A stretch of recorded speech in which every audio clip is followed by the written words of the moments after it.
Hey guys, let's work on an application problem involving those divisibility rules that we just learned in section 4.1. So here we're looking at a case where a store manager sold 72 calculators, but when he printed the receipt, he couldn't read the total. The digit in the hundreds place was illegible, and in the cents place also illegible. We're going to use our divisibility rules to help him out. So first, let's remind ourselves that the total cost of these 72 calculators came from multiplying the number of calculators to the price per calculator.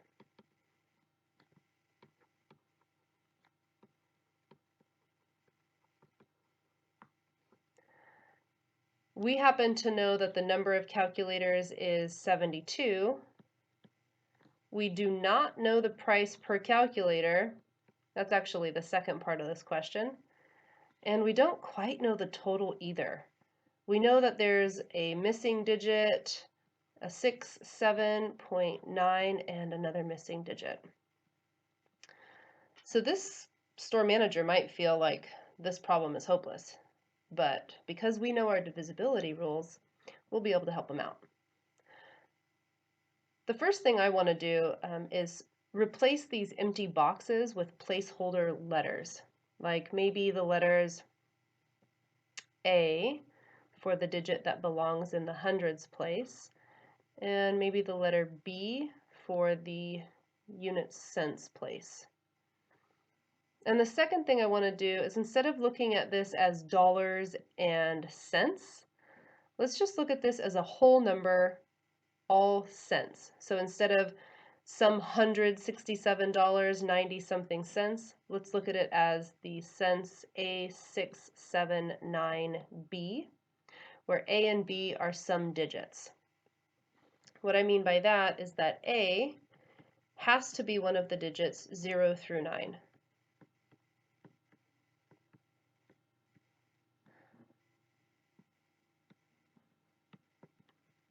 B also has to be some digit 0 through 9.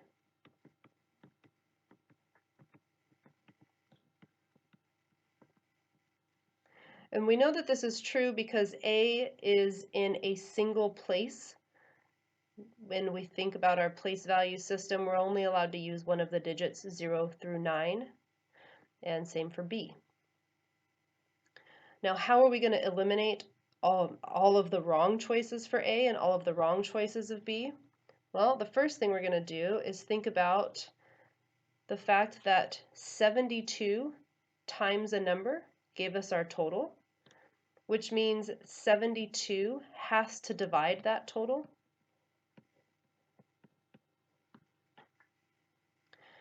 Now, unfortunately, we don't know what A and B are, but since we do know 72 divides A679B, we know that any number that divides 72 will also divide A679B.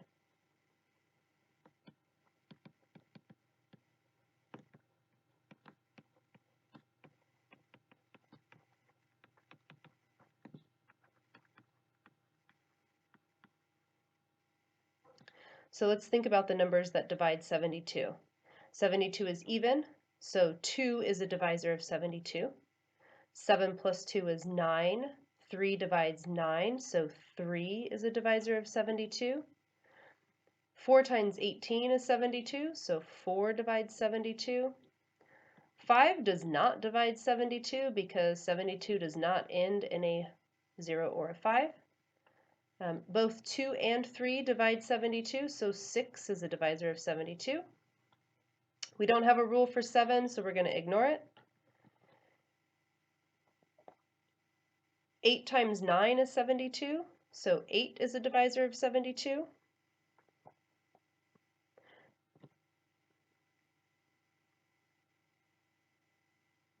If 8 times 9 works, then 9 times 8 works, so also 9 is a divisor of 72.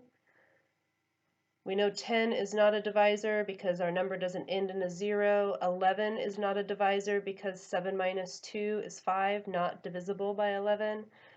We actually do know that 12 is a divisor because both 3 and 4 are divisors of 72. So here's our list. We have 2, 3, 4, 6, 8, 9, and 12 as our possible divisors. Now, in the textbook, this problem is worked out where they jump straight to looking at the rules for 8 and 9. And that is a smart, clever way to do this problem. But if that doesn't immediately jump out at you, then you can start with whichever rule you want and try to narrow it down, which is exactly how I'm going to solve it, just to give you a different perspective than the textbook. So we're going to go through each one of the divisibility rules and eliminate the numbers that could not work for A and B. So let's start off with the divisibility test for 2. 2 divides 72. 72 divides A, 6, 7, 9, B. Therefore, 2 divides A, 6, 7, 9, B. If that's true, then B has to be an even number.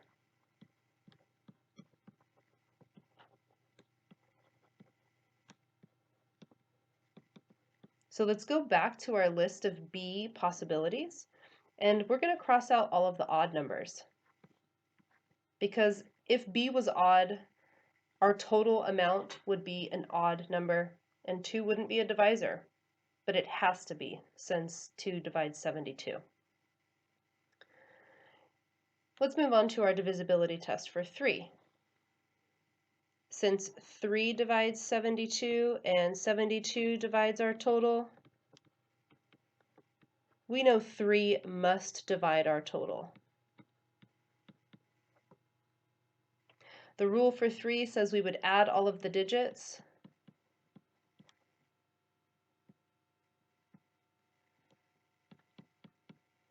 But since we don't know what A or B are, we kind of get stuck right here. The best we can simplify this down to be would be A plus B plus 22.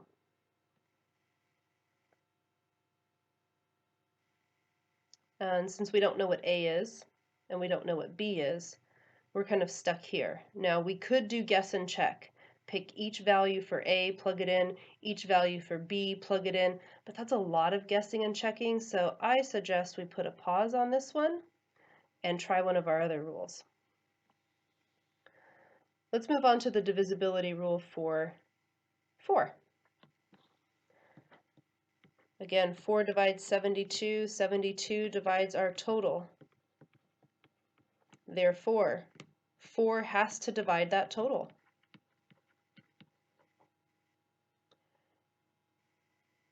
The rule for 4 says that if 4 divides a number, then 4 also divides the last 2 digits of that number. So let's look at the possibilities for the number 9b. Looking back at our possibilities for b, we still have a 0, 2, 4, 6, or 8 as a possibility. So 9b could look like 90, or 92, or 94, or 96, or 98. Thinking about which numbers are divisible by 4, 4 is not a divisor of 90, so we know that b cannot be the value 0. Looking at 92, 4 does divide 92, so we're going to keep 2 as a possibility for b. Looking at 94, 4 does not divide 94, so let's cross off the option for b to be the number 4. 4 does divide 96, so we're going to keep 6 in our list, but 4 does not divide 98, so we're going to cross 8 off of our list. We've narrowed our list down to 2 possibilities for b. It's either a 2 or a 6. Looking at our next rule in our list, we could try the divisibility rule for 6, but that would require us to know the divisibilities for 3, and we put a pause on that. So instead of looking at 6, let's bump up to the divisibility test for 8.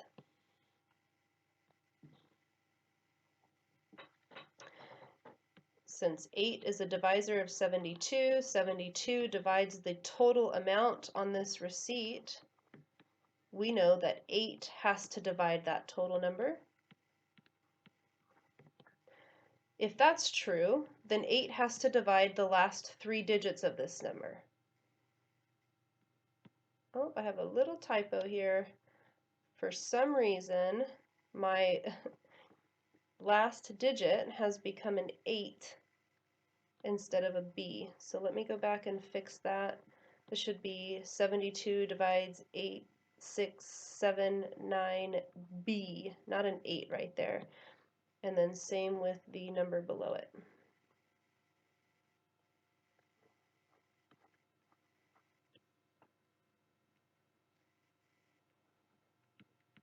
There we go.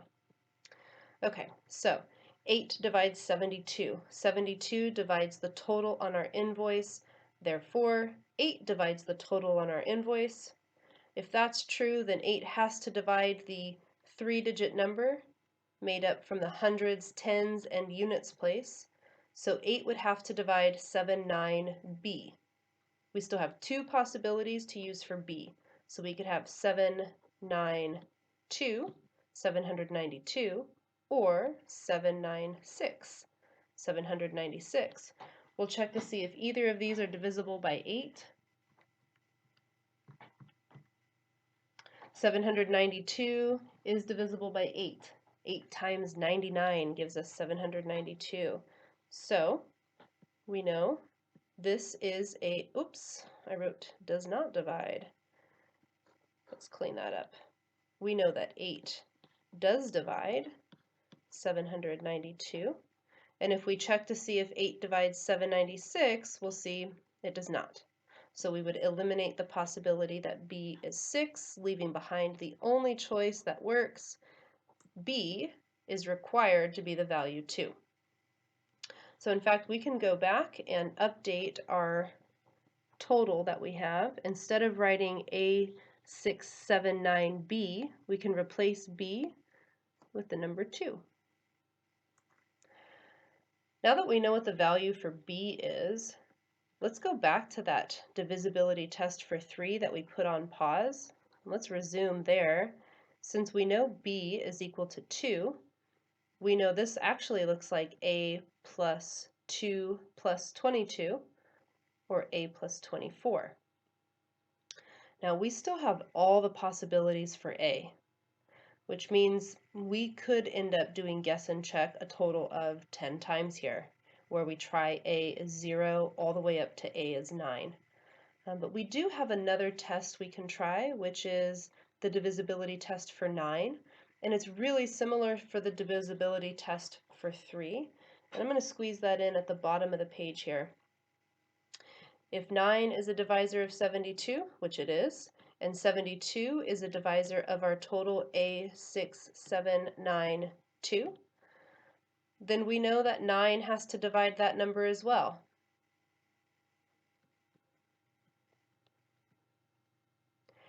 The divisibility rule for 9 says if you add up all of the digits, which we did that when we were testing divisibility for 3, that 9 should divide that sum.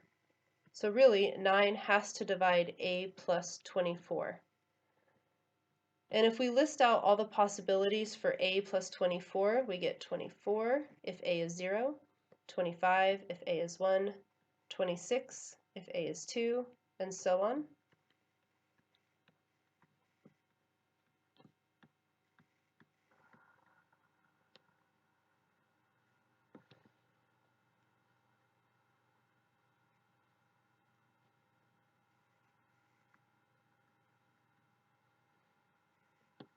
And we know that 9 does not divide all of these numbers.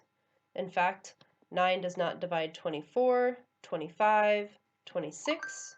It does divide 27, does not divide 28, 29, 30, 31, 32, or 33.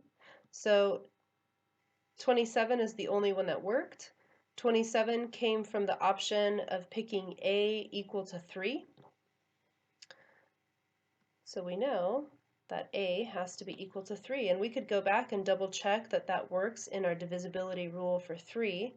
If A was 3, then A plus 24 becomes 27, and 3 does divide 27, so it agrees with that rule as well. Perfect. The first part of this question was to find those missing digits. We found them. We found that A is in fact 3, B is in fact 2, so our total is actually $367.92. Now if we go back to the original problem, we can see that this was a two-parter. Not only did we need to find the missing digits, we also want to find the cost of each calculator. Looking at this first equation that we have, total is equal to number of calculators multiplied by the price per calculator. We're going to bring that down to the bottom of the screen.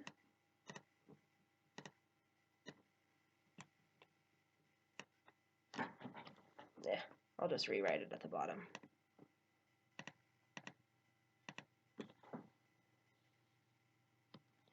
So total is equal to the number of calculators multiplied to the cost per calculator, or the price for each calculator. And this is the thing we're looking for, the price for each calculator. Our total was $367.92. The number of calculators we were told was 72. And so the price per each would just be that total divided by 72. Type that into a calculator, you find the cost for a single calculator is $5.11. Ta-da! Store manager happy.